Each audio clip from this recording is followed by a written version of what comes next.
the National Party leader Christopher Luxon claims him and his deputy Nicola Willis are the reset that the party so desperately needs. He was on the show moments ago. He told us a couple of things, a few new things to report this morning, that there is going to be a target from the National Party, reducing long-term beneficiaries. He is going to He committed this morning to not touching abortion law while he is Prime Minister, if indeed he becomes it. And he has told the police that they need to listen to the Police Association, who's been saying for some time now that the officers on the front line want to be armed with guns routinely. So a few new things to talk about this morning, and we are joined at 11 after 7 by our panel. Trish Sherson, political commentator, and former National Cabinet Minister Jonathan Coleman. Good morning. Good morning, Good morning. Right, so Trish, you get to go first because you picked this yesterday. Amazing, isn't it? The old finger in the air. Yeah, I mean, I thought it was a really strong start yesterday. I was surprised, and I thought, what's a strange feeling as Christopher Luxon was giving his speech and doing the Q&A. It was actually that I was leaning in and listening to him. There was a clarity and a confidence that we haven't seen for a while. I think it's interesting to right from the outset, look at how he's framing up this contest between himself and Ardern, between the National Party and the Labour Party.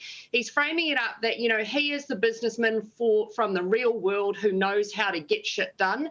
And he's going up against the student politicians with big ideas, but no idea how to deliver them. So it's quite a clear framing from the start. And Jonathan, do you think it was clever this morning of him to say, not that he was going to do it anyway, but just to take that whole abortion thing off the table? Because it's, already he's been asked about it about, 50 times in the last 15 hours. Yeah, look, absolutely very clever. I mean, he did the same thing in his maiden speech, getting the elephant out of the room, talking about his Christian values, and now covering off abortion. And look, in the end, people want someone who is going to focus on the pressing issues, and that's, the pandemic, how they're going to get back to normal life. There's also major concern about crime, the gangs, and this guy is going to actually tackle those problems with some real solutions because the other guys have had 4 years and frankly, a lot of people feel it's going nowhere. So, look, very smart by him. It definitely is the reset. And actually, it was really the only and certainly the best option for National if they wanted to cut the ties to what Chris described as very dysfunctional last 4 years. And I think he's probably pretty right. Trish, if it doesn't work out, could Simon run again? Potentially, he could.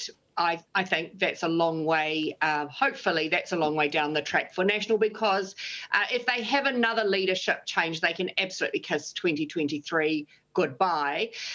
What was most interesting to me yesterday, though, was how Luxon's obviously been really listening into the groups that the government has lost over the last 4 months, particularly. So thinking of farmers, thinking of Middle New Zealand, he spoke directly to them, and thinking of business and the messages that he had for them. There was that great line about farmers aren't villains. There'll be 1 million Kiwis missing Christmas dinner because they're not allowed to get home to see their loved ones. He really had some great lines that I have heard reflected by people, out and about over the last 4 months. So I think he will start to resonate with people in a way that certainly Judith Collins hasn't, but that the government hasn't. And if you look at yesterday, the other thing that interested me was for the first time in a long time, the picture story of National and Labour were reversed, right? You had the Prime Minister in the Waikato, terrible dreary day, terrible protesting around her, terrible pictures. On the other hand, you had Luxon striding out, really confident, did his press conference in the beehive itself with flags behind him, not the national banners. So that in itself was good symbolism to start off with. Yeah, Jonathan, what do you think? Obviously unity is the word of the hour, right? They need to make sure they're united and they need to keep that unity through to the election. What should be the punishment if someone plays up, if someone leaks?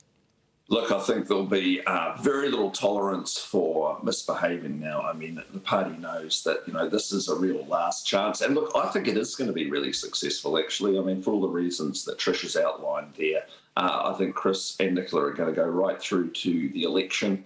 And now, they're going to put us in a great chance of winning that election. And look, very importantly, they're going to bring people back to the party. So a lot of people have decided they can't support National over the past couple of years. The money's going to start flowing back in.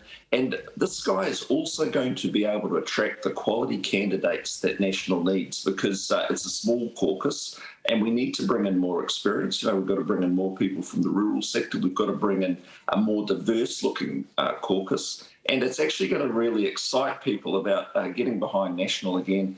And I think that they're going to really get the party into the game and make it competitive. I mean, great balance with Nicola Willis. You've got urban and liberal. That's when the National Party works best. Auckland and Wellington, and of course the gender balance. And you've got two very smart people, very appealing, who are offering something fresh and a real break with, the squabbling, the infighting, the inward-looking nature of the National Party over the past 4 years. So I think it's excellent, and it's exactly what people are wanting, a real viable alternative to the government who's currently really floundering. We've got Trish Sherson and Jonathan Coleman on the program this morning. I want you to take a look or a listen to this. This is when we asked about Christopher Luxon's music tastes. He said in an interview yesterday, Tim McGraw, the country singer, is one of his favourites, and this is his favourite song. Take a listen.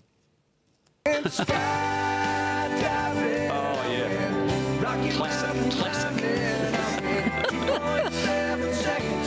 Now, I am so embarrassing myself, right? Yeah. Kinda. This is the kind of stuff that money can't buy, right, Trish? In terms of PR, this is what people need to see. I thought he did three things really well yesterday. One was the way he framed up, aroha for his family. The other one was talking about his geeky country music taste, talking about he's a DIY guy, and that does resonate with people. I actually have an idea for Chris Luxon for next Christmas heading into the election. I mean, I think there could be an album on the cards, so that would be something to look forward to, wouldn't it? Yeah, well, he's promised a hat, a cowboy hat that he owns. He was gifted by the Mayor of Houston. He said he's going to wear it on the telly next Tuesday, so we'll see how that goes. Thank you very much for joining us this morning. We really appreciate it. Jonathan Coleman, former Cabinet Minister, and political commentator Trish Sherson this morning.